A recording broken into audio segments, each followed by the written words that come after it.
para essa nossa mesa da educação para a resiliência climática. Gostaria de chamar para se juntar aqui à mesa para o nosso debate. Primeiro é o Márcio Rojas, que é diretor de mudança do clima no Ministério de Meio Ambiente, na Secretaria de Programas e Políticas Estratégicos, Políticas e Programas Estratégicos, perdão, secretário, eu sempre falo errado.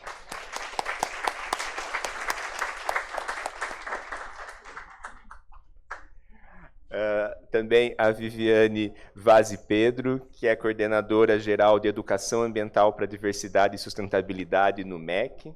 Obrigado.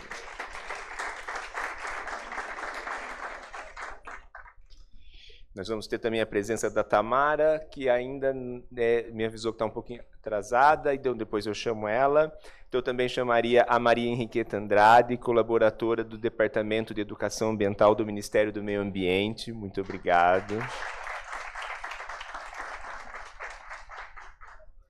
Convido também a Thaís Pilégio, que é coordenadora do Programa Escola Azul Brasil.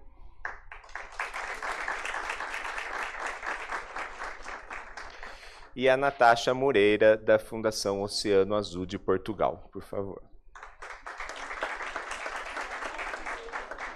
Eu queria registrar também que nós tínhamos previstos até alguns minutinhos atrás, infelizmente, a participação da Carolina Maciel, do Instituto Alana. Ela teve um problema pessoal e não pôde estar presente, pediu desculpas, mas nós vamos atualizar um pouco das conversas que temos tido com ela aí também, tá?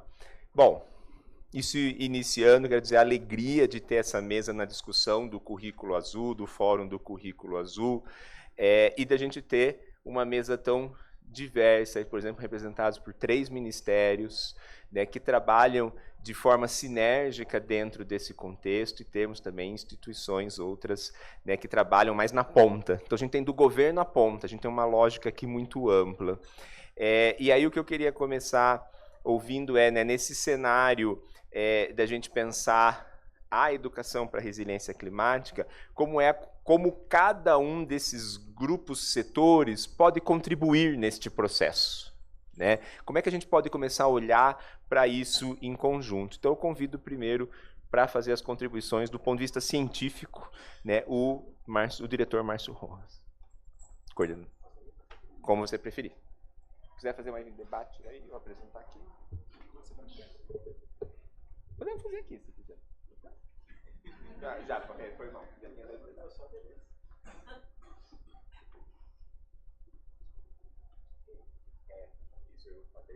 Então, tá bom, boa tarde a todos. Antes de mais nada, muitíssimo obrigado pela oportunidade.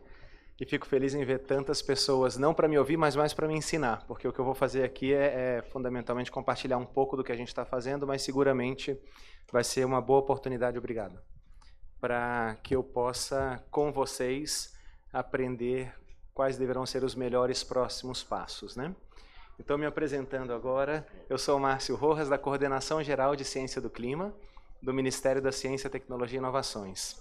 No nosso arranjo aqui no Brasil, nós somos responsáveis, por exemplo, pela elaboração da Comunicação Nacional do Brasil à Convenção do Clima. Isso faz com que nós sejamos responsáveis pela elaboração do Inventário Nacional de Emissões de Gás de Efeito Estufa. Então, é a gente que calcula quanto que o Brasil está emitindo de gás de efeito estufa, quanto que está removendo da atmosfera de gás de efeito estufa, por exemplo, entre uma série de outras iniciativas, Bom, nossa missão, e a missão da área de clima, naturalmente, do Ministério da Ciência e Tecnologia, fundamentalmente, trata de avançar com a fronteira do conhecimento. Então, num primeiro momento, a gente financia projetos de pesquisa, a gente financia editais do CNPq, editais da FINEP, algumas encomendas, se o projeto apresenta essa necessidade, por exemplo, e dessa maneira a gente vai financiando pesquisa para que a fronteira do conhecimento avance na agenda climática, Uma segunda missão é apoiar o processo de tomada de decisão e garantir que os processos de tomada de decisão em políticas públicas tenham por subsídios a melhor ciência possível. Então, esse é um segundo passo da nossa missão. E a terceira missão, naturalmente, é trabalhar com conscientização da sociedade de uma forma geral, e educação e outros pontos afins aos temas que vocês estão discutindo aqui hoje, Por que isso? Fundamentalmente porque está cada vez mais claro que há uma necessidade urgente em avançarmos com o enfrentamento da mudança do clima. Esse é o artigo publicado recentemente pela Nature Climate Change, que indica que já temos, na história do planeta Terra, 12 meses seguidos com temperaturas médias acima de 1,5. A temperatura de 1,5, 1 grau Celsius e meio acima da era pré-industrial, é importante porque ela está não só assinalada como um dos objetivos do Acordo de Paris, mas fundamentalmente porque acima de 1,5, o esforço que o Brasil e os outros países do planeta precisarão fazer para se adaptar à mudança do clima passa a ser consideravelmente mais complexo, consideravelmente mais caro, consideravelmente mais desafiador. Daí a importância da gente ter um target para 1,5, e esse, ao que tudo indica, já foi alcançado, o que não quer necessariamente dizer que não haverá uma reversão.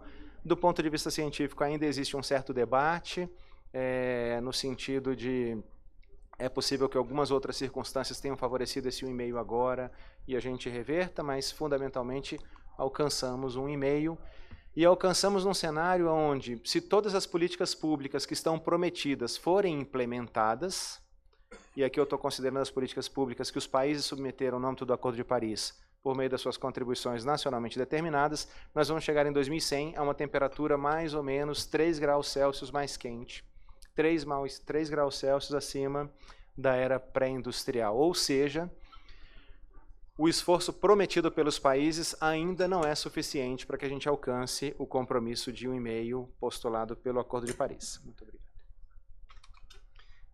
E, naturalmente, que a gente traz a preocupação das futuras gerações, que são as que vão sofrer os impactos das ações que nós tomamos hoje, não é?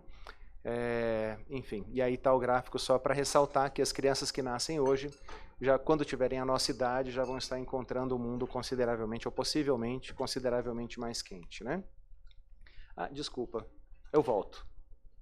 Ela ia tirar foto e eu mudei o slide na mesma hora. Nada. E aqui alguns destaques, né? Eu tenho pouquinho tempo para compartilhar com vocês um pouco das nossas iniciativas, então trouxe alguns exemplos. O primeiro exemplo de avanço da fronteira do conhecimento e de como a gente trabalha políticas públicas e conscientização é o exemplo do projeto chamado Amazon Face, Face de Free Air Carbon Enrichment. A ideia aqui é nós simularmos na floresta amazônica uma atmosfera rica em carbono.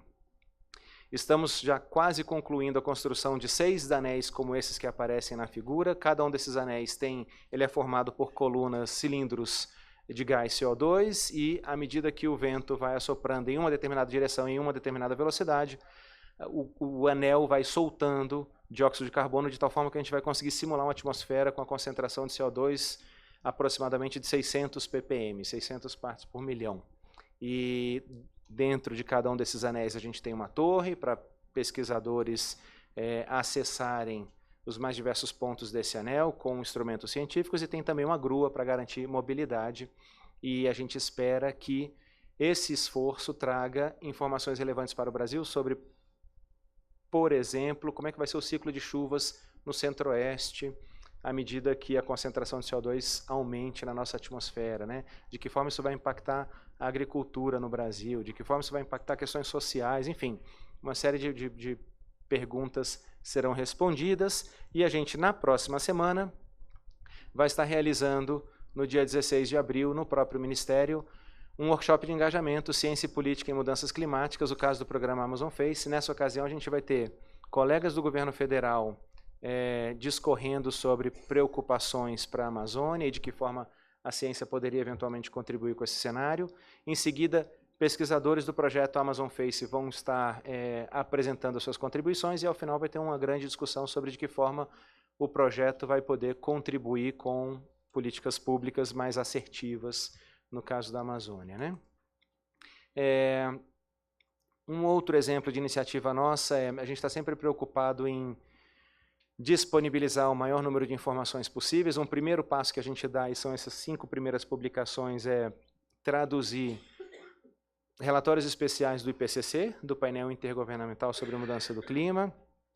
Ainda na nossa sociedade, né, muita gente não tem acesso a leituras em inglês ou em outros idiomas, então a gente se preocupa em traduzir esses textos de tal forma que eles se tornem disponíveis para a nossa sociedade, né? Aqui, como exemplo, tem o relatório especial de Criosfera e Oceanos, tem o de 1,5, mudança do uso do solo, tem o relatório síntese, que foi publicado mais recentemente, e tem o sumário para formuladores de políticas do grupo de trabalho 1, do 6º relatório de avaliação, que é o que trata da base científica, né?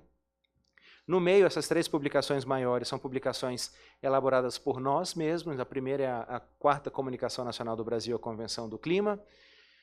É esse relatório do qual eu comentava no início da minha fala, né? Aqui a gente traz informações sobre tudo que o Brasil vem fazendo para implementar a Convenção do Clima e tudo que o Brasil pretende fazer para implementar a Convenção do Clima. Então tem um inventário nacional de emissões de gás de efeito estufa, tem uma apresentação do contexto nacional, como anda a nossa industrialização, saúde, economia, biomas, enfim, uma série de informações são apresentadas e tem informações também sobre impactos, vulnerabilidade e adaptação. Então a gente traz informações sobre como vai ser o clima no Brasil daqui a 100 anos, por exemplo, né? E de que forma esses cenários climáticos futuros devem ser considerados para que determinados setores se preparem e se preocupem com a resiliência, né? Então, a agricultura, por exemplo, de que forma precisaria... E aí vem medidas de adaptação, como, por exemplo, pesquisas geneticamente modificados para estresse hídrico, estresse térmico, enfim. Uma série de medidas são apresentadas, né? O segundo é o relatório bienal de transparência, que é já no âmbito do Acordo de Paris. Traz informações também sobre emissões e traz informações também sobre adaptação. E aqui traz informações sobre o monitoramento de como o Brasil vem lidando com o desafio posto pela nossa NDC, pela nossa contribuição nacionalmente determinada. Então vai ser por meio do BTR que a gente vai monitorar ou acompanhar o cumprimento do Brasil no contexto do Acordo de Paris, né? E o terceiro é um esforço nosso, inspirado no trabalho do IPCC.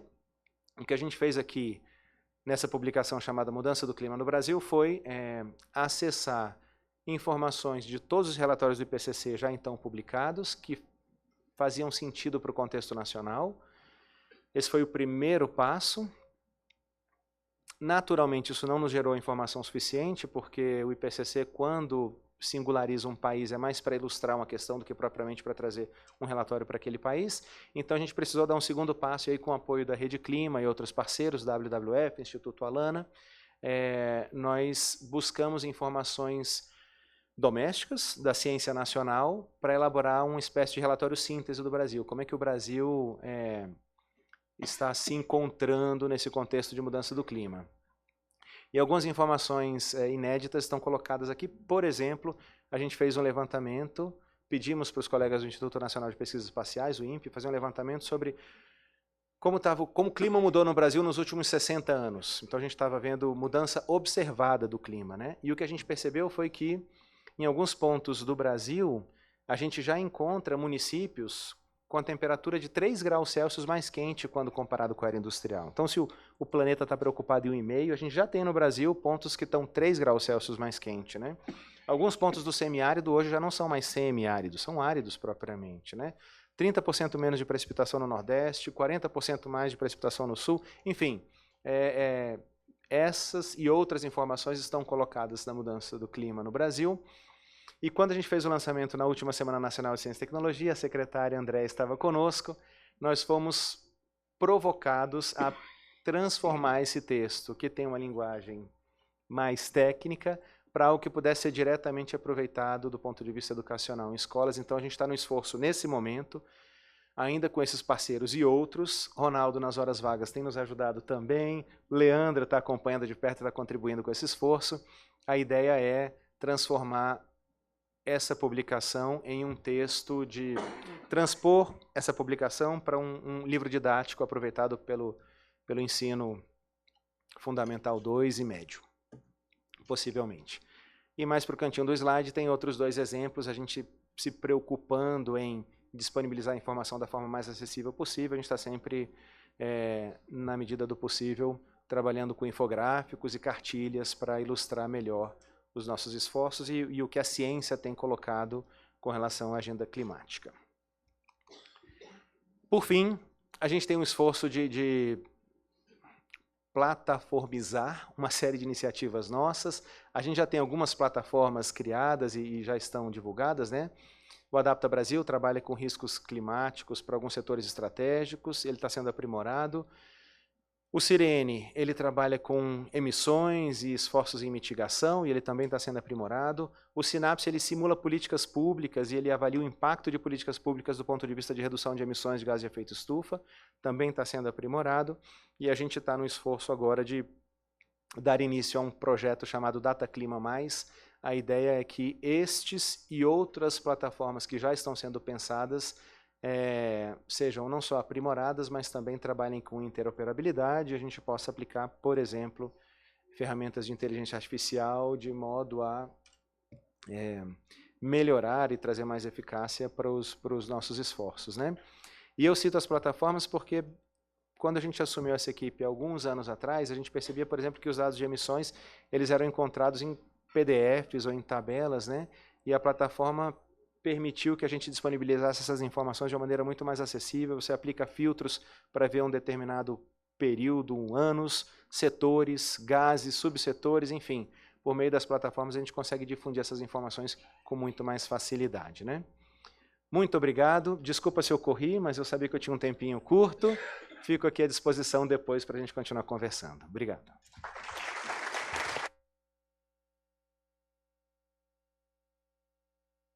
Márcio, muito obrigado por tudo que você compartilhou, né? Eu vou aproveitando a cada apresentação para explicar para todo mundo qual a ideia da construção dessa mesa. Quer dizer, quando foi o convite para o Márcio, era muito nessa lógica que eu tenho mesmo aprendido. Eu falei assim, puxa, tem tanta coisa da ciência tão legal. E todos esses documentos da mudança do clima que ele foi mostrando aí. E aí, assim, puta, como é que eu levo isso para a Escola Azul? Né? Ou um dos desafios do currículo azul são materiais para as pessoas usarem. A gente teve uma experiência... Desbloquear seu iPhone. A Siri quer participar da sessão. A gente teve uma experiência 2 anos atrás, com um evento da ONU que ocorreu em Santos, para discutir o World Ocean Assessment, né, o maior relatório do oceano do mundo que está em construção, e que nós convidamos estudantes de escolas azuis para discutir os capítulos do documento anterior. E aí a gente ficou assim, putz, como fazer? E tem uma hora que a gente fala, não tem que pensar. Nós pegamos os capítulos do documento que é feito pela ONU para os governos máximos e entregamos para esses alunos, com 10 dias de antecedência. Até hoje... O Pinho está aqui, ele sabe disso, Leandro. Quando a gente encontra os membros da ONU, eles falam assim, é inacreditável o que aquelas crianças fizeram. Tem documentos que a gente tem que pensar em dar uma tradução, tem documentos que não. É uma outra geração já. Me chamou a atenção, eu da posição que estou aqui, quando o Márcio estava apresentando, na hora que você apresentou o slide que tinha várias plataformas do governo, tinham vários professores tirando foto. Então, assim, tem uma base de dados científicos tão grandes aí, e como é que a gente vai usando isso como recurso para as nossas escolas? Alguns terão que ser traduzidos, é a conversa que a gente está tendo com a Lana, com outras instituições, outros talvez não. Dando os alunos, essa garotada que a gente viu nessa mesa aqui ontem, que nos emocionou, é isso, eles não somos nós há 20 anos atrás. Então, talvez eles já tenham aí um outro formato disso. Então, o convite ao Márcio era para trazer dessa lógica. Para agora a gente seguir para uma lógica seguinte, que é entender, e no Ministério da Educação, pensando na justiça climática, nas ações que vêm da área da educação, o que nós temos nesse cenário? Mas antes de passar para a Viviane, eu queria só chamar a Tamara Naís, que está representando a Secretaria de Ciência e Tecnologia para o Desenvolvimento Social, para se juntar a nós à mesa também.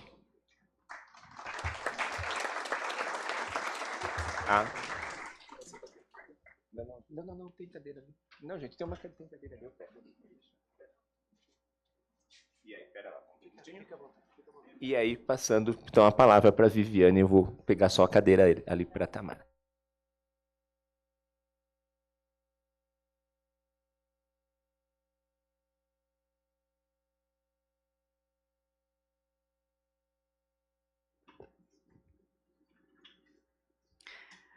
Gente, boa tarde a todos e todas. Estou com muita alegria em estar aqui com vocês porque realmente conversar sobre esse tema, sobre a questão climática, sobre a justiça climática, é algo que a gente vai precisar fazer muito, né? E aqui para o Ministério da Educação, nossos desafios são muitos e é muito importante que a gente compartilhe, porque é algo sem precedentes mesmo para todos nós. E algumas das questões, né?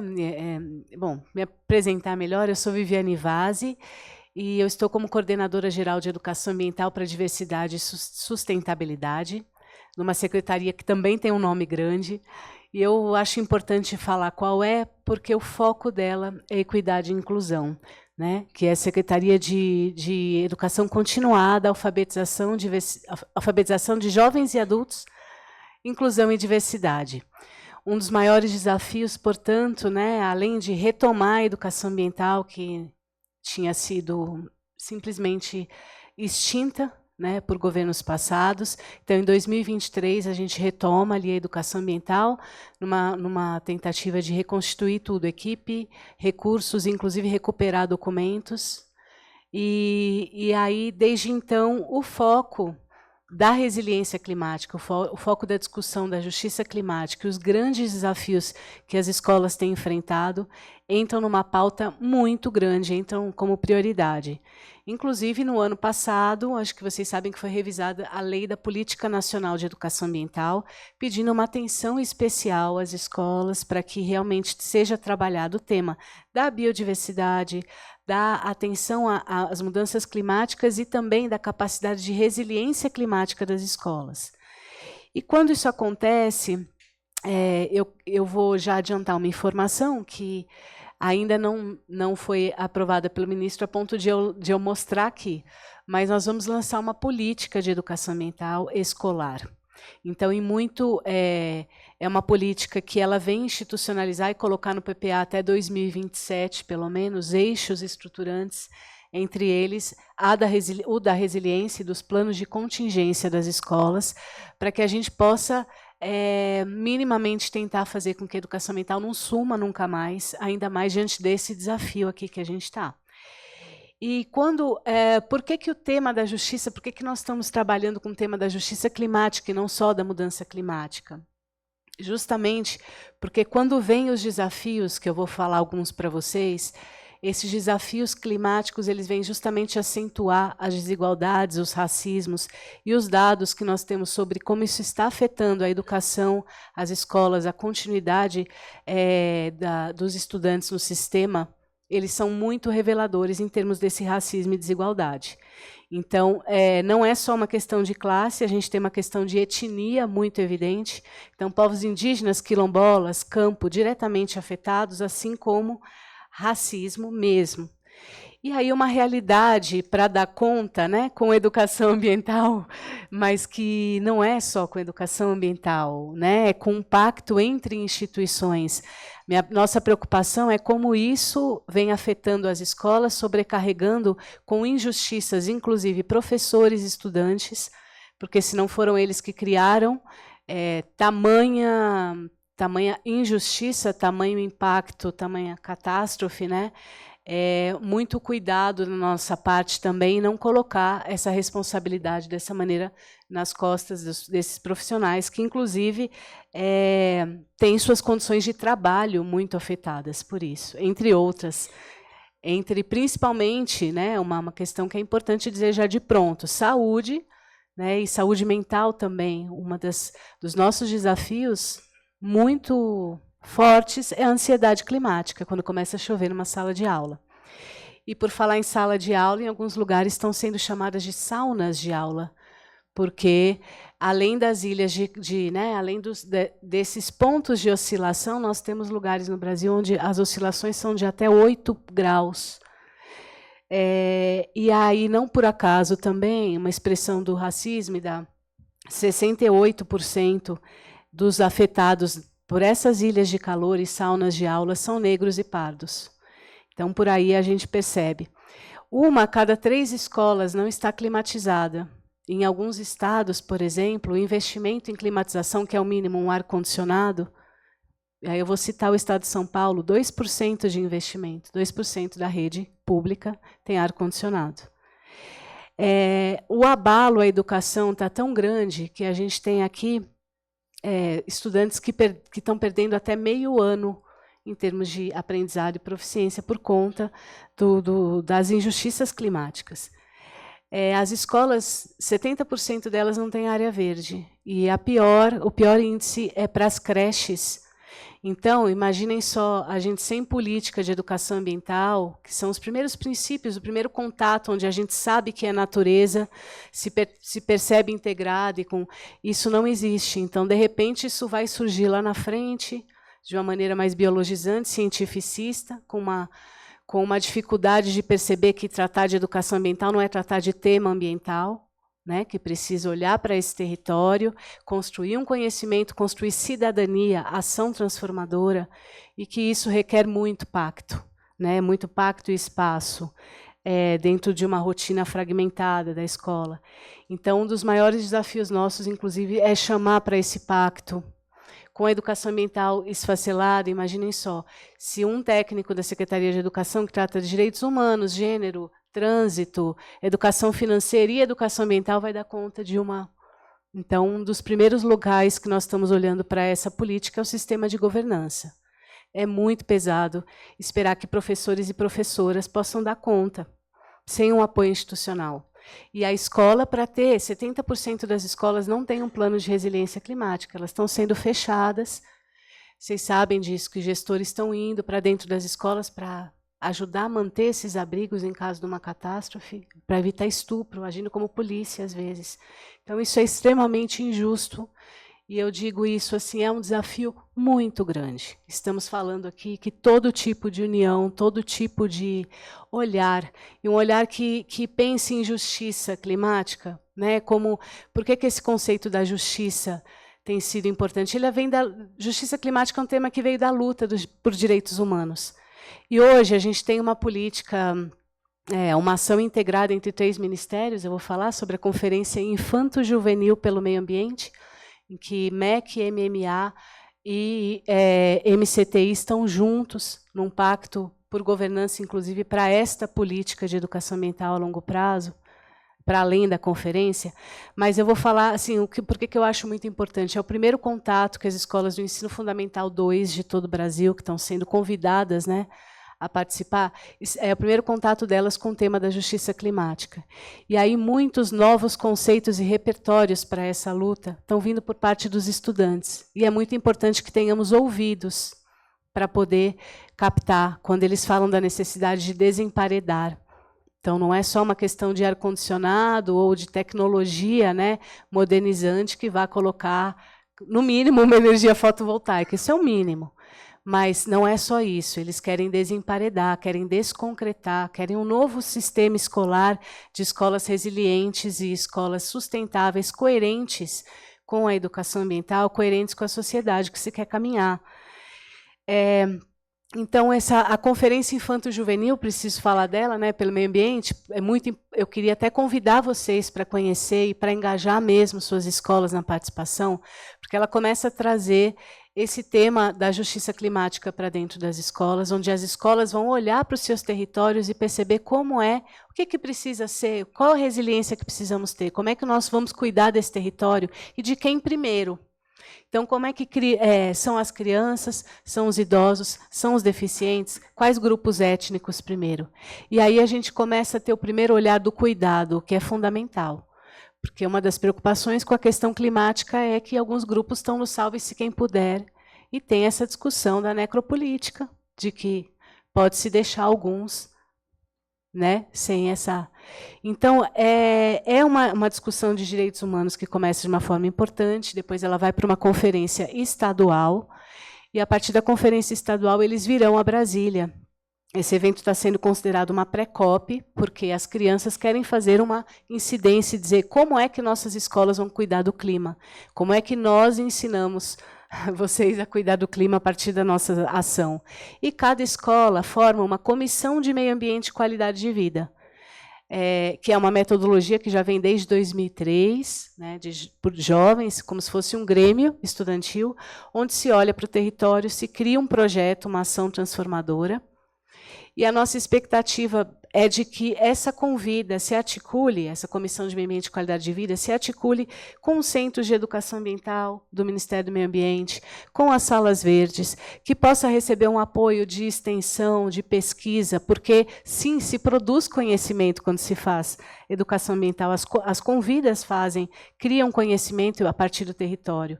E aí, o ensino médio, principalmente, né? E que, a partir de então, a gente possa ter um sistema de resiliência baseado no cuidado, e especialmente na equidade, no olhar para a equidade, no olhar para os direitos humanos, e convidando mesmo múltiplas instituições para um pacto federativo, para a gente ter uma governança. Do jeito que está hoje, as crianças e estudantes e profissionais da educação estão sentindo muito, e esse é um desafio nosso. Eu passo a palavra e fico aqui para a gente conversar. Muito obrigada, gente. Tá bem. Muito obrigado, Viviane, por trazer dessa dimensão também. A gente sai da dimensão do conhecimento dos dados que estão ali disponíveis, mas a dimensão do desafio da escola, das conferências. Como eu falei do início, essa mesa ela foi construída para nem ser linear, é para ela nos provocar e ao final a gente olhar, e aí, o que a gente...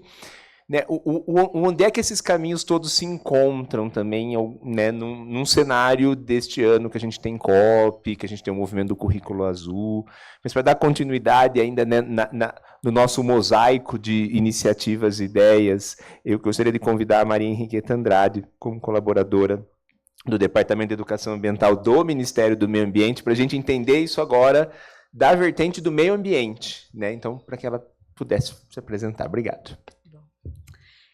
Boa tarde, então eu sou Maria Henriqueta Andrade Raimundo, estou aqui representando o Departamento de Educação Ambiental do Ministério do Meio Ambiente. Vou falar sobre o projeto político-pedagógico da Zona Costeira e Marinha do Brasil, o PPP-ZCM. Mas antes de mais nada, quero agradecer a oportunidade, né, de estar aqui como Ministério do Meio Ambiente, agradecer ao Ronaldo, e agradecer, né, por estar podendo desfrutar de tantas experiências riquíssimas, aprender muito mais, né, com essas trocas todas que estão acontecendo. Bem, então vamos lá, né, falar um pouquinho do PPP-ZCM, o que é isso? O PPP-ZCM ele foi construído pelos projetos GEF-Mar e Terra-Mar, que estão ancorados no Ministério do Meio Ambiente, no ICMBio e no IBAMA, e também tem a participação da ANPEA, que é a Articulação Nacional de Políticas Públicas de Educação Ambiental, uma organização da sociedade civil. Então, o PPP-ZCM é um instrumento de política pública, é um instrumento de gestão e implementação de processos de educação ambiental, de capacitação na zona costeira e marinha. Então, é um instrumento para colocar o Estado e sociedade em diálogo, em interação e muita ação. Esse instrumento foi construído envolvendo mais de 1.000 pessoas, mais de 300 organizações dos diversos segmentos da sociedade, e ele vem sendo implementado, então, né, de forma dinâmica, de forma em movimento, né? Então, é um instrumento vivo que traz esse movimento o tempo todo para que ele seja, de fato, implementado. Ele está alicerçado em 2 pilares: uma rede de comunidades de aprendizagens do PPP-ZCM e uma plataforma digital chamada Monitora EA PPP-ZCM. Esses dois pilares, eles estão articulados, integrados, eles dialogam de várias formas e eu vou tentar mostrar um pouquinho. Então, a gente tem a rede de comunidades de aprendizagens do PPP-ZCM.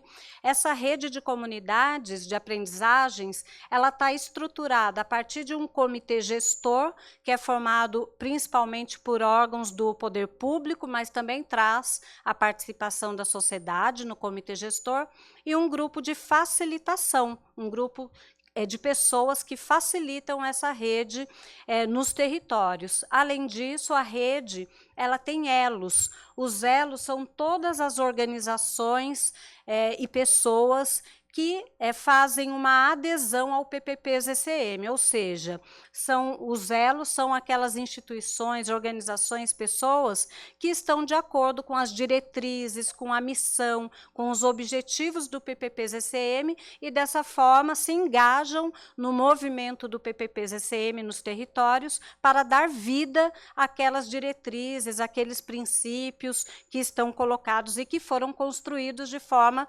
participativa. Aqui a gente tem, né, só para ilustrar um pouquinho, né, cerca de 50 facilitadores nessa rede que estão distribuídos ao longo da costa da zona costeira e marinha do Brasil, e esses facilitadores eles têm um papel fundamental. Então, eles atuam de diversas formas, né, fazendo processos continuados de educação ambiental, de capacitação, né, promovendo diagnósticos, planejamentos participativos, mobilização, articulação, comunicação popular, capacitação, monitoramento, avaliação, entre outras coisas. Estou falando tudo rapidinho, tá? Estou correndo. Bem, o outro pilar do PPP-ZCM é a plataforma Monitora EA. Então, essa plataforma é uma plataforma digital, né, um espaço virtual para que a gente tenha a possibilidade de fazer mapeamentos, monitoramento e autoavaliação das iniciativas de educação ambiental que acontecem no território. Essa plataforma, ela dá visibilidade para aquilo que está acontecendo no território em termos de educação ambiental, de capacitação. Ela fomenta articulações, conexões, cooperação entre a diversidade de atores. Então, é uma ferramenta que possibilita o monitoramento e a autoavaliação, né? Sempre visando os aprendizados, o aprimoramento das próprias iniciativas que estão sendo monitoradas. Com isso, ela oferece um banco de dados, né, que permite a tomada de decisão de forma mais assertiva, tanto no âmbito institucional como no âmbito territorial. Essa plataforma Monitora EA, ela é desenvolvida e tem a sua manutenção sob a responsabilidade do INPE e da ANPEA. E ela, então, se configura num repositório, né, de conteúdos, num repositório de informações, ela traz ferramentas WebGIS, ela traz ferramentas de análise de redes, que possibilita a gente analisar processos de cooperação, fluxos de informação, de financeiros, possibilita a gente verificar, né, fazer uma análise de projetos que estejam sobrepostos, de políticas sobrepostas. Ela traz também ferramentas relacionais, permitindo o diálogo, a comunicação, a interação dentro da própria plataforma. Ela está baseada num conjunto de indicadores para que sejam avaliados os projetos, as políticas e as ações diversas de educação ambiental, e ela traz, então, um banco de dados colaborativo e incremental. Tudo isso e muito mais está escrito num livro que foi elaborado a partir com a rede de comunidades de aprendizagens do PPP-ZCM.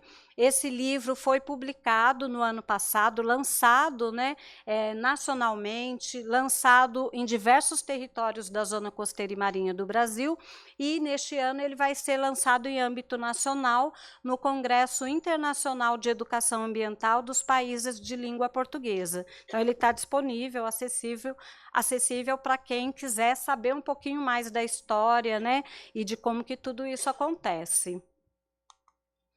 Bem, para tentar resumir um pouquinho, né, o que a gente pode depreender do PPP-ZCM é que, a partir dos dois pilares que ele contempla, né, a rede de aprendizagens mais a plataforma Monitora EA, ele está contribuindo, ele está fomentando para uma governança climática policêntrica a partir da educação ambiental. Então, ele tem atores interdependentes, porém com as suas autonomias, né, respeitando aí as suas respectivas autonomias. Ele traz o governo central, ele traz os municípios, os estados, mas também a diversidade de atores, de comunidades, para que seja feito diálogo, para que sejam feitos diversos processos de cooperação.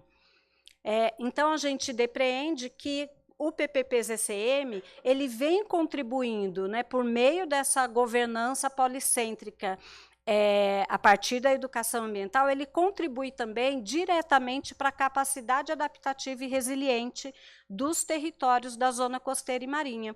Então, ele, a partir dos 2 pilares, da rede mais plataforma, ele promove desde diagnósticos e planejamentos, mobilização, articulação territorial, institucional, aprendizagem, incidência em políticas públicas, fomento a centros de educação e cooperação socioambiental nos territórios, monitoramento, avaliação e indicadores. Então, com isso, ele consegue chegar, né, numa realidade, numa concretude de capacidade adaptativa e resiliente. E isso a gente diz com base em indicadores, né, a gente tem feito estudos para verificar os indicadores de capacidade adaptativa e resiliente, e aí a gente conectou esses indicadores, né, de capacidade adaptativa com os indicadores do sistema Monitorear.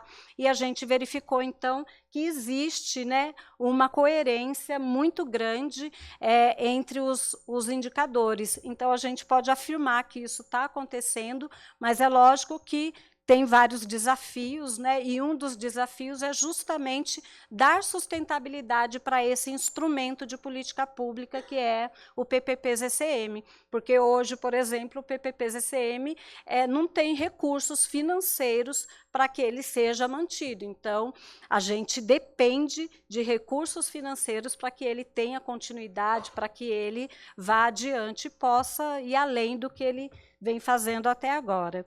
Mas eu vou parar por aqui, né? Me coloco aí à disposição para os diálogos e para as dúvidas e trocas. Muito obrigada.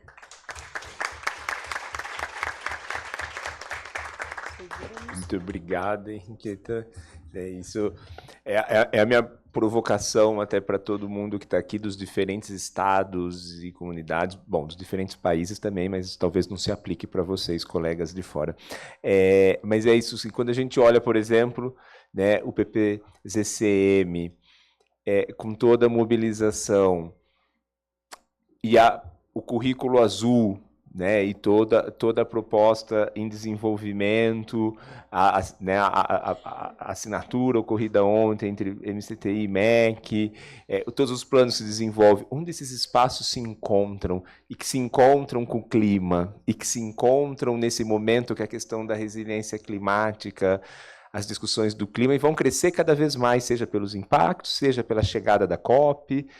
Então, né, como eu disse, essa é uma mesa de provocação. Ela é uma mesa de a gente olhar o ontem, o dia do currículo azul, que era mais linear e claro, mas olhar isso tudo que está posto. São políticas públicas, são ações que dialogam. Mesmo que elas ainda não estejam sabendo que elas dialogam. Mas como é que a gente ajuda esse diálogo? Para a gente continuar... Nesse cenário, eu acho que a gente tem agora 3 experiências que vão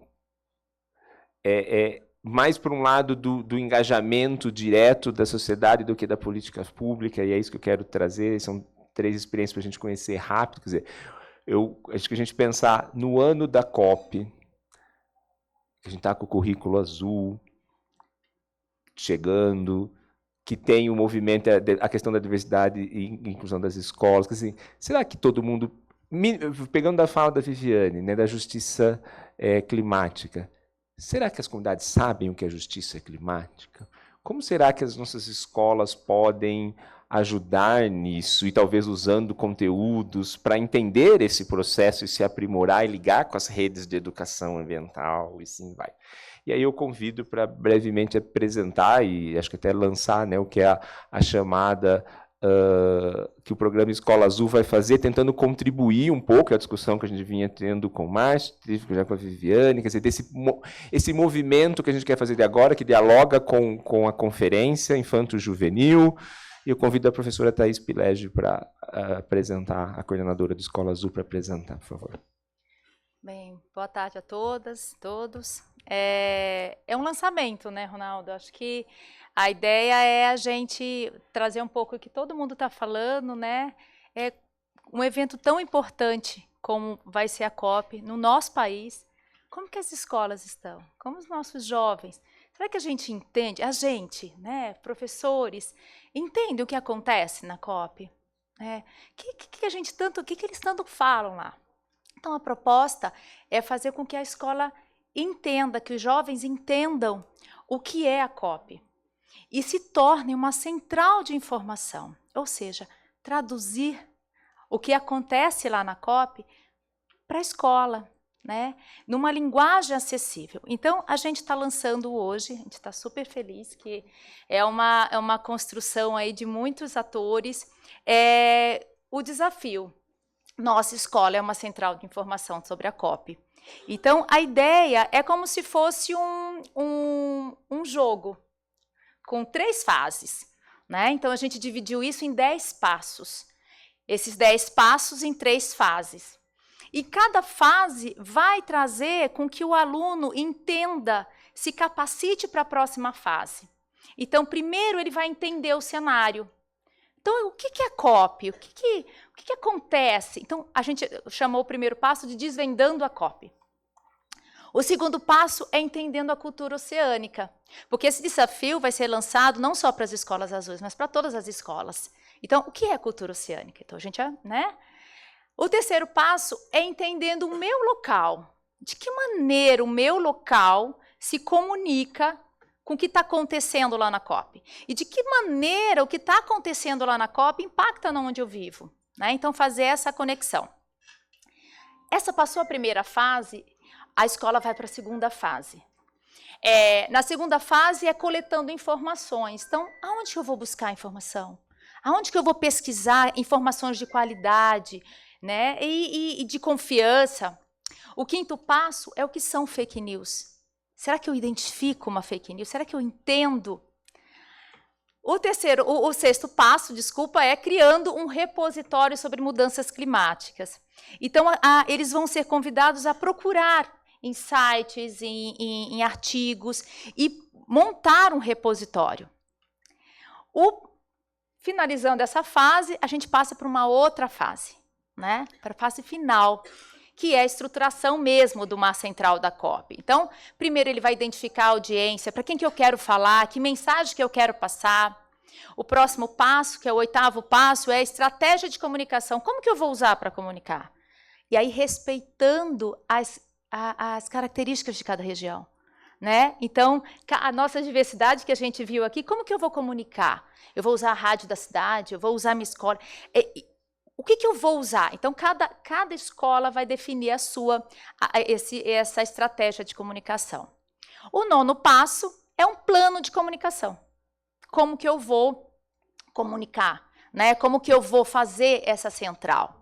E o final, o 10º passo, é estruturar mesmo uma central de informação sobre a COP. Thaís, aí eu já estou aqui pensando na cabeça do professor, pelo amor de Deus, Thaís, como assim? Calma, gente, né? Sou professora também, entendo que isso é um desafio. Então, a ideia é a gente fornecer ferramentas para o professor. Então, em cada fase, quando a escola faz a sua inscrição no desafio, ela vai receber um kit de apoio, de material. E aí, onde em cada fase, a gente vai não só dar material, mas sugestões de atividades que possam vir a facilitar a compreensão e facilitar o entendimento. Então, inclusive, eu estou aqui, eu não vou nem dar um spoiler, mas o Oceanário de Lisboa vai entrando junto com a gente numa ação que eles vão desenvolver, assim como o Instituto Alana, na COP das crianças. Então, na fase 1, a gente sugere, então a gente fez um documento, como se fosse uma cartilha para o professor, com perguntas para reflexões, para que ele possa seguir ali, e sugestões de atividades. Né? Então, para que ele possa se inspirar e usar essas atividades, como a COP das crianças, o evento que o Oceanário vai lançar agora, para que eles possam se capacitar e conseguir percorrer esses 10 passos. A gente sabe que tem escolas que já vão chegar na fase 3, que estão lá na frente, que já fazem tudo isso, mas tem escolas que vão começar. Então, a gente vai fornecer material para que todo mundo consiga chegar lá no final e ser uma central de informação da COP. Thaís, e aí acabou o desafio? Sim, a escola vai ser certificada, o professor vai receber um certificado, mas eu digo que é aí que começa tudo. Porque a partir do momento que eu empoderei essa criança, esse jovem, que ele entende, ele passa a ser um centro de informação, ele passa a ser um foco de informações de qualidade dentro da escola e na sociedade onde ele vive, no território onde ele vive.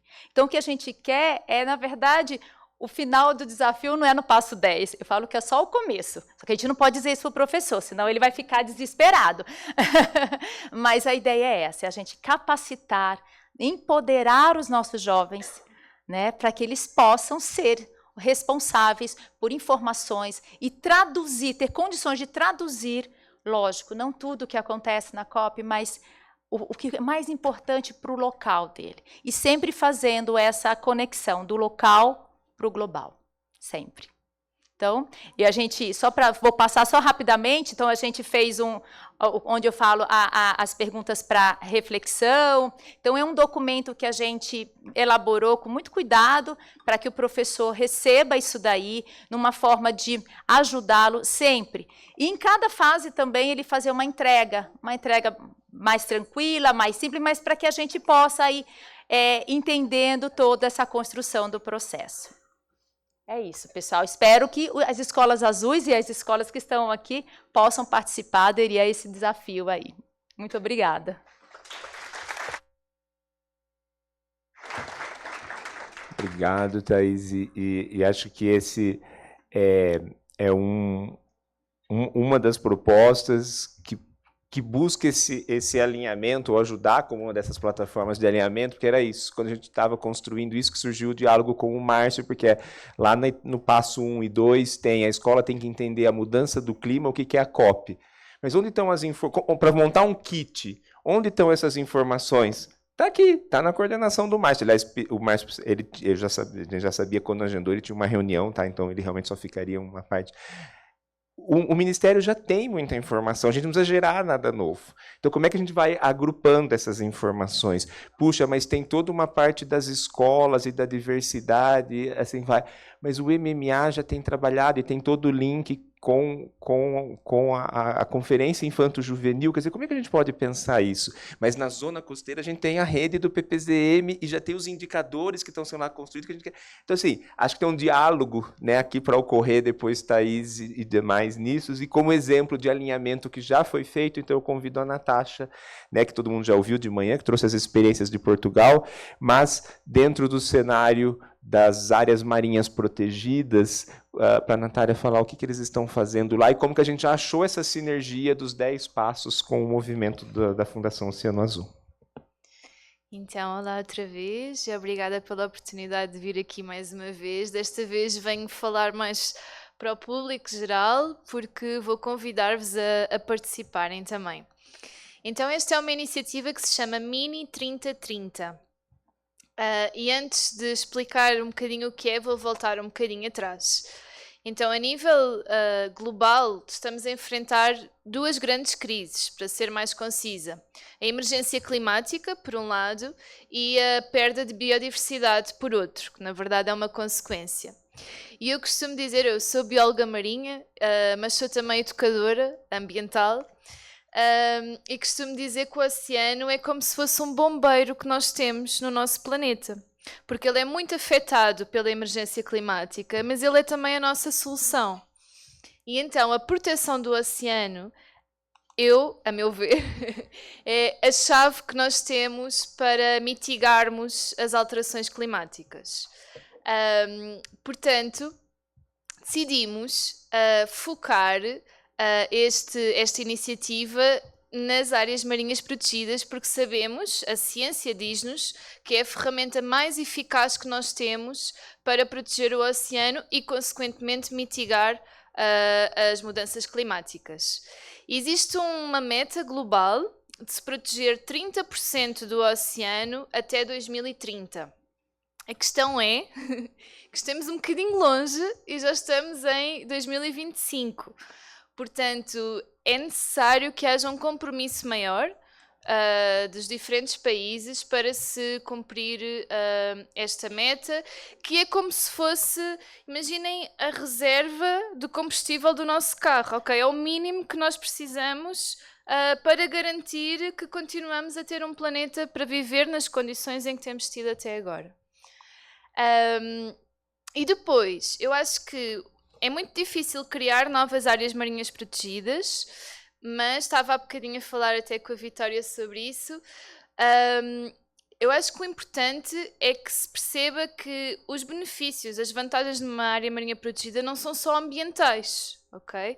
É muito também a nível do turismo, do desenvolvimento de atividades económicas, de educação, de bem-estar, de saúde, porque sabemos que a cultura oceânica abrange tudo isto.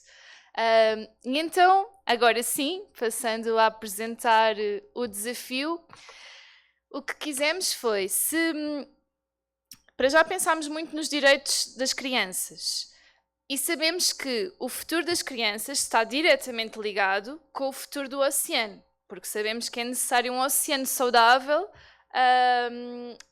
para a nossa vida. Portanto, se na próxima, agora não tanto a COP, vamos um bocadinho atrás à UNOC, à terceira Conferência Mundial dos Oceanos, que vai acontecer em Nice, em junho, se lá vão ser decididos os passos mais importantes, as decisões mais importantes têm que ser tomadas para o futuro do oceano, e se o futuro do oceano está diretamente ligado com o futuro das crianças, então elas devem ser ouvidas. Elas devem ter uma opinião, e essa opinião deve ser considerada quando o futuro delas está em jogo, não é só o futuro do oceano. Então decidimos criar esta iniciativa, que não é só do Oceanário, começou no Oceanário, mas tem todos aqueles parceiros organizadores, portanto, o Ministério da Educação Português, Jardim Zoológico, Ciência Viva, a Rede Global de Escolas Azuis, que nos tem dado um grande apoio para conseguirmos chegar mais longe, e também a Rede Europeia. Então, qual é a ideia? Estão a ouvir-me bem os alunos e professores aqui presentes? Esta é a parte que vocês têm que perceber para ver se têm interesse em participar. A ideia é capacitar os alunos, portanto, eles possam aprender um pouco mais sobre este tema, porque não existem ainda tantos recursos educativos sobre áreas marinhas protegidas, é muito específico, que eles possam discutir e depois nós podemos dar-lhes voz durante a próxima Conferência do Oceano. Decidimos fazer isto, abranger a todos os alunos de todos os países do mundo, ok? Ser uma iniciativa mesmo global e ser para as diferentes idades. Não coloquei ali o ciclo de ensino porque varia muito país para país, têm que ser estudantes dos 4 aos 18 anos. O que é que fizemos? Fizemos recursos educativos que podem ser utilizados por um aluno mais velho individualmente ou então em contexto de sala de aula com o apoio do professor, para que eles possam discutir um bocadinho porque é que são importantes as áreas marinhas protegidas, que vantagens é que nos dão nos diferentes setores, ambiental, social, económico, que possam votar, dar a sua opinião sobre qual é assim, o top 3 dos principais benefícios de uma área marinha protegida, e depois possam então não é assinar, mas subscrever, ou seja, concordar ou não, com a entrega de uma carta aberta às Nações Unidas, apelando aos Estados-membros que se comprometam com ações mais eficazes para atingir a tal meta dos 30 por 30. Fizemos um website, que é o Students for Ocean, onde todos os recursos estão disponíveis em 4 línguas, português, inglês, espanhol e francês, tentando abranger um bocadinho mais a população mundial, onde tem o toolkit de recursos que podem fazer o download e onde têm depois um formulário onde podem pôr as vossas respostas e é assim que se concretiza a participação. Portanto, o toolkit, eu não vou entrar em pormenor, vocês depois veem no site, mas o toolkit tem vários recursos que podem ou não utilizar. Depende do tempo que vocês tenham, de quanto querem aprofundar este assunto ou não, do que é que os alunos já conhecem ou não. Portanto, há ali diferentes recursos. Eu chamo a atenção para o vídeo de animação sobre áreas marinhas protegidas. É curtinho e eu acho que passa logo bastante bem a ideia. No final, também damos, então, um certificado para reconhecer a participação da turma. Portanto, aqueles recursos é opcional utilizarem. Para participar, o que têm mesmo de fazer é, então, votar no top 3 do que consideram ser os benefícios mais importantes de uma área marinha protegida e subscrever essa carta aberta às Nações Unidas. Nós disponibilizamos um texto que, para já, é um rascunho e depois vai ser adaptado consoante as respostas que recebermos, para ser algo construtivo. Para participarem, têm de então submeter estas respostas num formulário online. Tem lá o link no site. Têm só que escolher se querem responder em inglês, português, francês ou espanhol e direciona-vos para um formulário diferente.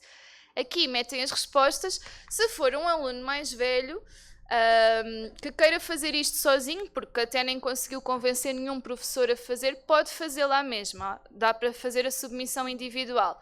Ou então a turma inteira, que era o que nós gostávamos mais. Só dizer que temos feito alguns webinars para esclarecer os professores e marcámos um especificamente aqui para o Brasil, aqui com a ajuda da Thaís, que será na próxima segunda-feira, dia 14, às 6 horas de cá. É um webinar onde vamos dar algumas sugestões, algumas estratégias de como é que os professores podem implementar isto na sala de aula e explicar um bocadinho mais, que agora não tenho tempo para explicar aqui tudo. Se quiserem registar-se, os professores aqui presentes ou alunos mais velhos também queiram saber melhor como participar, tem aqui este QR Code para se participarem então no webinar.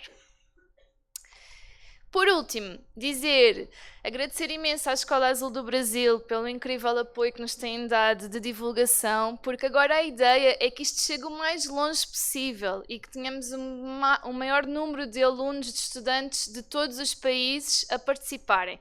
Já temos turmas participantes do Brasil, estive a verificar há bocadinho, mas ainda são muito pouquinhas, tendo em conta que vocês são muitos. Portanto,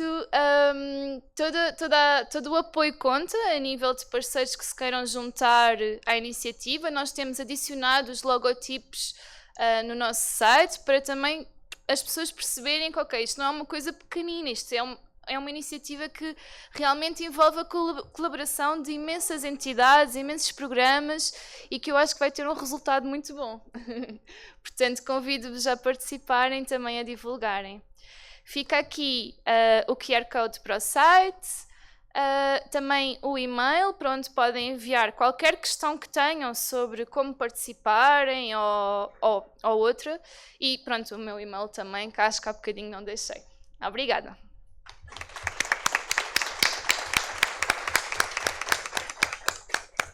Muito obrigado, Natasha. Acho que esse é um exemplo que mostrava ali, né, de onde os 10 passos, um deles vai ter um link que permite pensar na questão das áreas marinhas protegidas. Quer dizer, dentro de toda a discussão da COP, as unidades de conservação são um dos contextos, e que conversam com o PPZCE. Então, assim, minha provocação, que eu falei aqui hoje, era juntar um grupo que a gente ia sabendo e falar, tem um monte de gente fazendo algumas coisas aqui que conversam.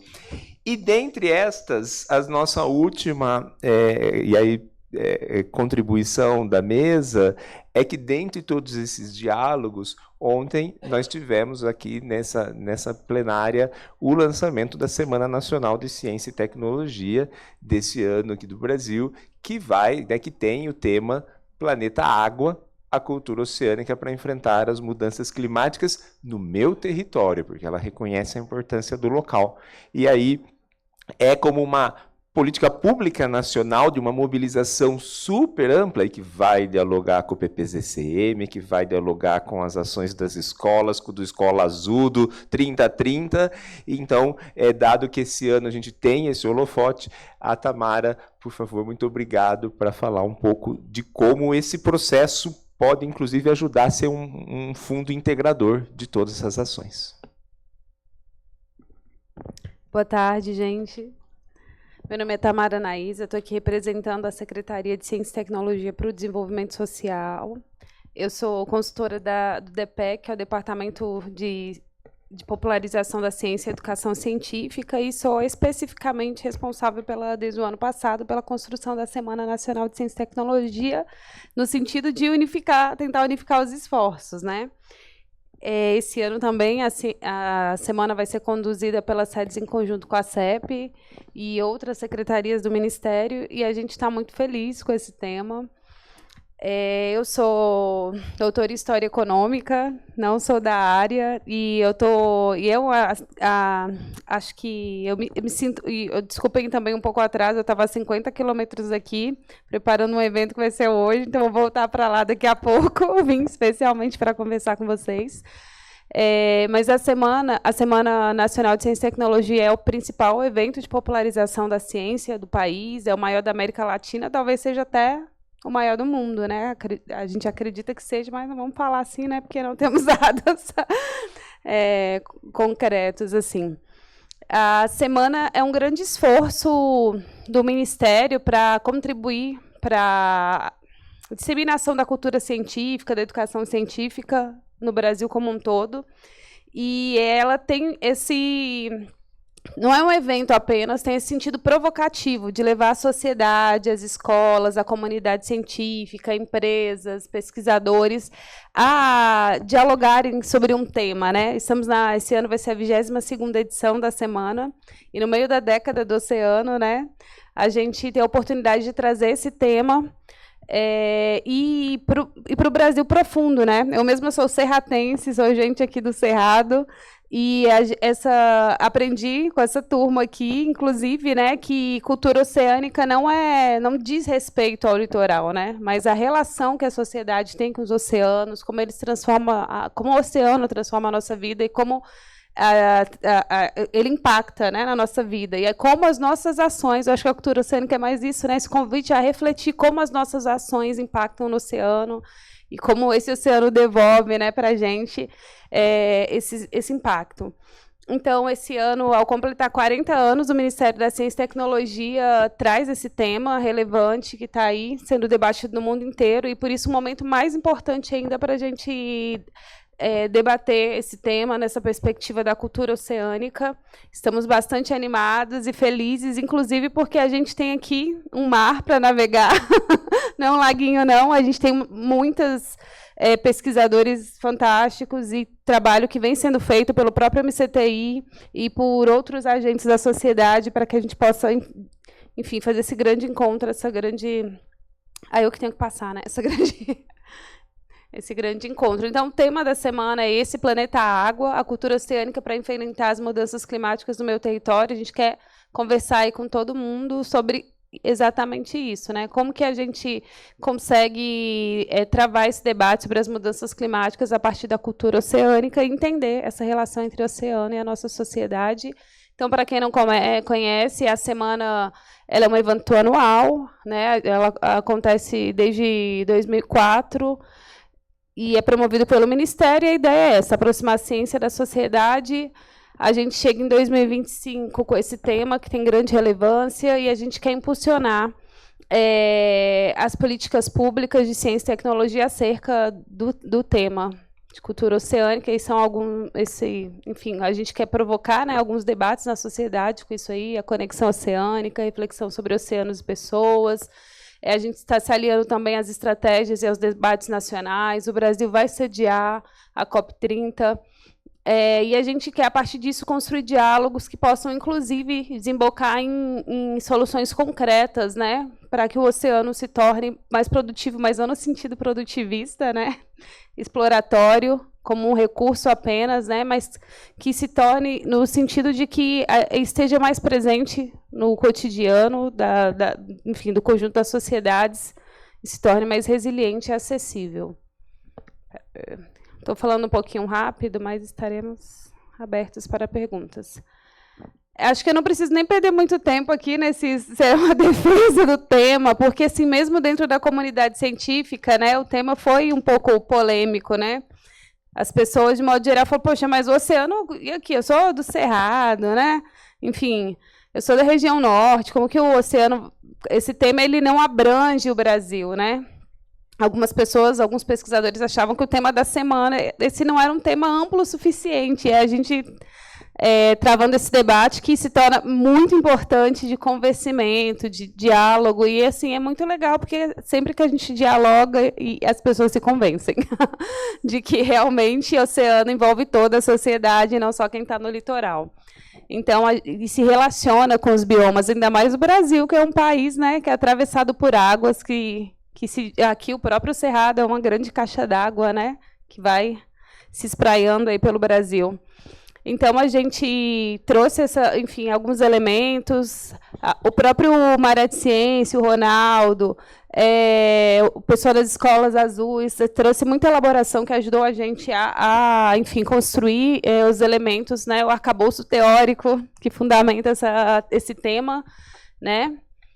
Então, a gente está trazendo essas questões aí, o oceano, a importância da economia, das relações, né, do clima, para esse debate. Isso aqui é um cronograma bem genérico de ações que a gente vai desenvolver, assim, a gente está fazendo detalhadamente, inclusive com uma série de parceiros da sociedade civil, construindo um cronograma, porque, como eu disse, a semana ela não é um evento, né? A gente quer provocar uma grande mobilização social acerca desse tema. Então, a gente começa agora, né, com o lançamento da semana. A gente tem, a partir de maio, diversas ações com parceiros, ações que já são mobilizatórias, já são pedagógicas. Nós vamos realizar uma série de lives com parceiros. Espero que aqui nessa mesa todo mundo participe. E também, quem aqui na plateia achar que possa somar, trabalhando o tema, né? Nós vamos lançar a chamada do CNPq agora, para a semana.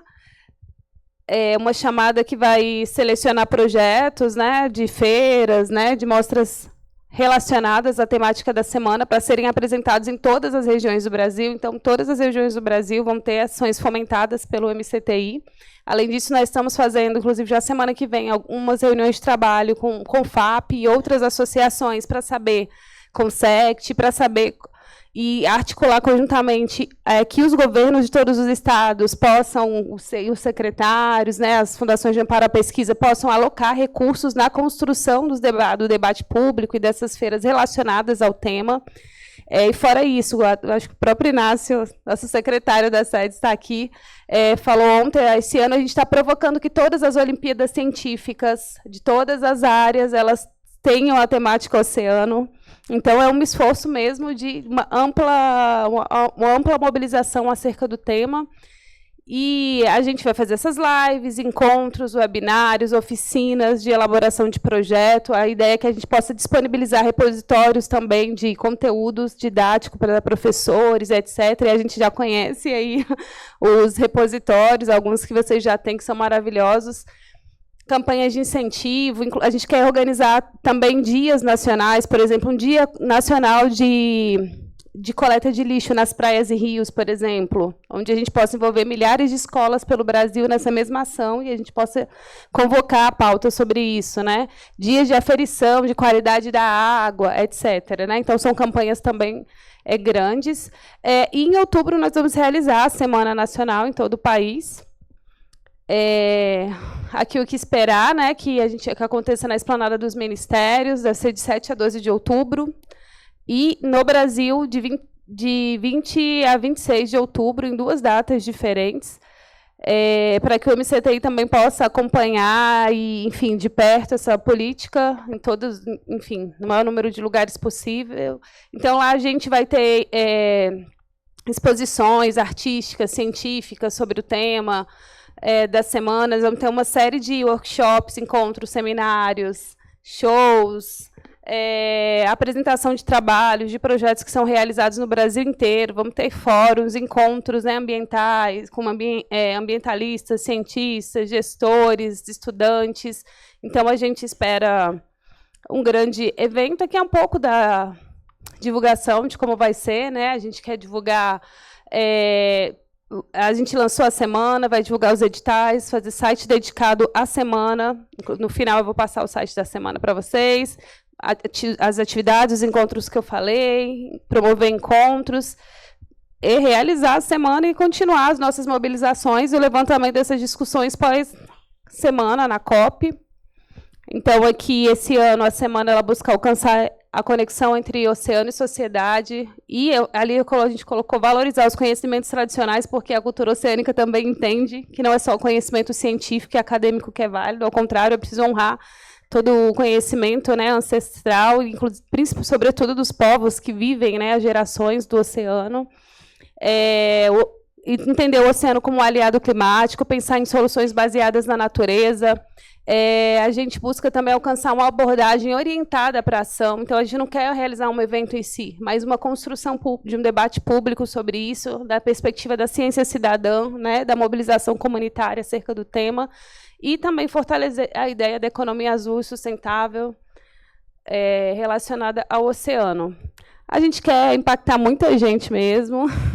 Quem sabe, né? São números audaciosos, mas a ideia é de tentar chegar aí com a ajuda de todos vocês aí, a chegar aí a mais de 5.000 escolas no país, a atingir todos os ODS, porque esse tema ele atravessa todos os ODS, juntando todas as ações que vão acontecer em todo o território nacional. A gente quer ter mais de 1 milhão de pessoas participando e, ao longo dessa construção, mobilizar mais de 100 fóruns comunitários e acadêmicos relacionados aos debates, à divulgação científica, à popularização da ciência, ao debate sobre o oceano. Então, aí, Juntos pelo Planeta Água, né, quase aquele desenho animado antigo, Vai Planeta, né, a ciência, como um conhecimento para a transformação, a educação, fortalecendo a formação dos agentes de mudança. A gente vê esse tema voltado para a inovação, para soluções dos desafios oceânicos e para a ação coletiva, né? Uma rede de transformação social. E aí quero convidar todo mundo a participar da 22ª semana, acompanhem o site da semana, participem da chamada do CNPq, das outras chamadas que vão acontecer nos estados, e vamos promover uma grande mobilização social em defesa dos oceanos e da cultura oceânica. Obrigada.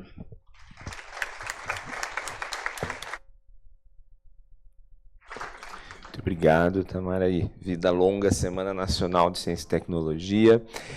Nós passamos um pouquinho do nosso tempo, a gente já tem os secretários aqui para a próxima mesa, então, seguindo o que aconteceu com as outras mesas, nós não teremos um momento de debate público, a gente pode depois, para quem estiver presente, ao final, aproveitar e quando encerrar a última sessão, mas só aproveitando a presença, e acho que em especial de Viviane e Henriqueta, eu pediria um último comentário de 1 minuto no máximo para cada pessoa. Assim, quando a gente pode olhar para o futuro e ver essa integração entre ações, o que nós podemos fazer nessa construção coletiva? O que a gente poderia, cada um de vocês, deixar dessa sugestão? O que eu vejo de muito forte é a ação do protagonismo estudantil, né? E isso é muito importante, porque no momento em que muito se propaga, às vezes, uma visão muito catastrófica, quando a gente olha para o território, para os jovens, para as escolas, como lugar de potência de ação, de cuidado, de estar em comunidade, buscar juntos, em comunidade, soluções. Isso fortalece um processo educativo e nos fortalece enquanto seres humanos caminhando junto na transformação. Então, realmente colocar todas as crianças e jovens para pensar esses tempos com muita escuta a isso que estão vivenciando na pele e que não tem precedente, ao mesmo tempo com toda a informação, ciência disponível, tecnologia, com todas as possibilidades de formação de redes, é algo que é de uma potência muito grande. Ajuda a recuperar também a função social da escola, ajuda a construir conhecimento a partir do território e nos ajuda a criar pontes de solidariedade, que é o que a gente precisa também. Então, estou muito feliz em conhecer as iniciativas, um prazer. A gente caminha agora, continua nessa caminhada, e parabéns, gente, pelo trabalho. Obrigada por estar aqui com vocês. Obrigada. Bem, eu acho que o que fica para mim é a governança mesmo, né? E uma governança que traga não apenas o poder público, né? Mas uma governança que venha também das bases. E para a gente ter uma governança a partir das bases, e quando eu falo das bases, eu estou falando das comunidades, né? as escolas, mas tirando um pouquinho, né, o peso aí sobre as escolas, porque elas estão de fato sobrecarregadas e injustiçadas, assim como as comunidades também, né, estão sobrecarregadas e injustiçadas, sentindo as dores de toda essa mudança climática que está acontecendo, né, que já vem acontecendo e batendo nas nossas portas.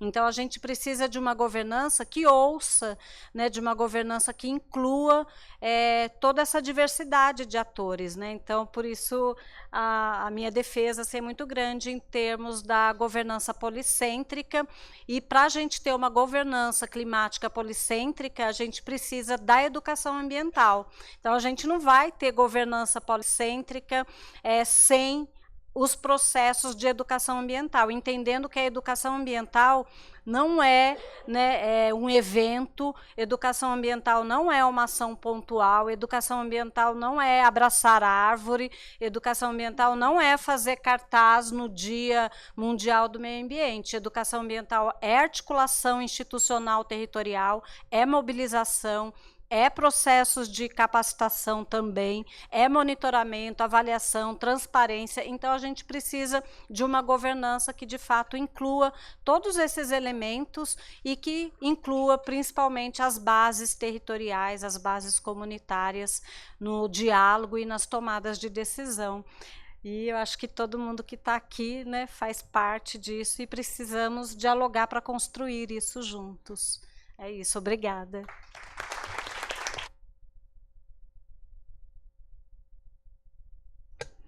Bem, eu acho que todo mundo falou um pouquinho, só vem uma palavra na minha cabeça: conexão e parceria, né? Então a gente tem que se conectar. A escola, as iniciativas, eu acho que é conectar e parceria, estarmos juntos. Eu acho que essa é a palavra-chave. E vamos aproveitar o momento para isso. Obrigada.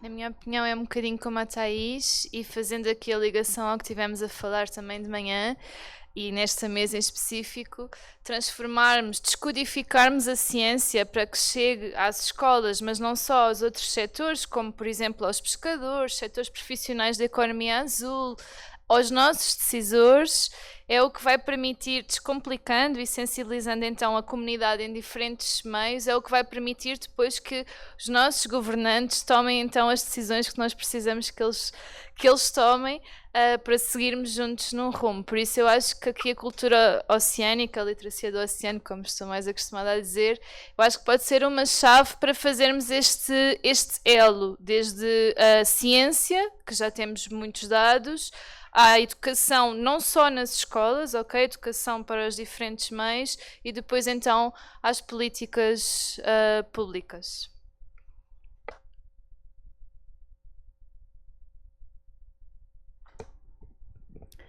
Bom, agradeço o convite, e me vem à cabeça aqui uma frase que eu gosto muito do Tolstói, que ele fala assim: se quer ser universal, canta a tua aldeia. Acho que o que cada um de nós pode fazer é isso que vocês estão fazendo aqui, é levar esse debate, é levar a cultura oceânica para os nossos territórios, para o lugar que a gente vive, que a gente estuda, que a gente trabalha, e fortalecer lá esse debate, essa conexão, enfim, a construção, né, desse consenso público mesmo sobre a importância da pauta.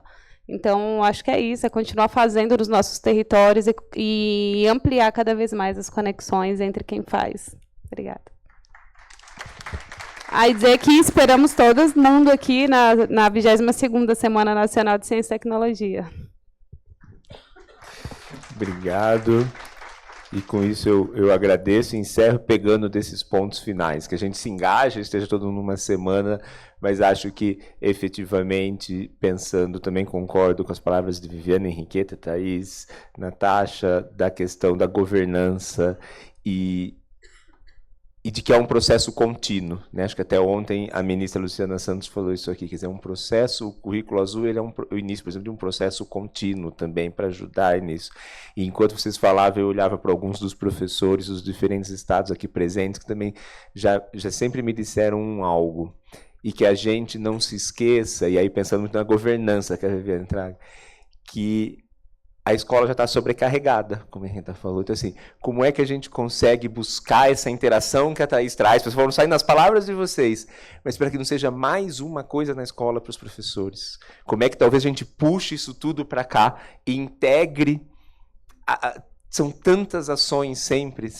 que, né, que foi o passo que agora foi dado com os 10 passos da Escola Azul, com o 30-30. Quer dizer, ao invés de ser duas coisas para a escola, como é que a gente consegue transformar em uma? Porque senão, para os professores, lá na ponta, são duas. Né? E acho que essa governança, a gente precisa trabalhar para a gente fazer um exercício aqui para chegar menos lá. E me permita, Ronaldo, que eu acho muito bacana isso, porque é exercitar o raciocínio de complexidade, de que uma coisa está relacionada à outra, né? Quando a gente começa a fazer isso, ajuda a escola a construir se percebendo esses sentidos. Então, parabéns, obrigada. Viu? Obrigado. O processo do Currículo Azul está aí para nos ajudar nisso. Obrigado, Viviane, Henriqueta, Thaís, Natasha e Tamara.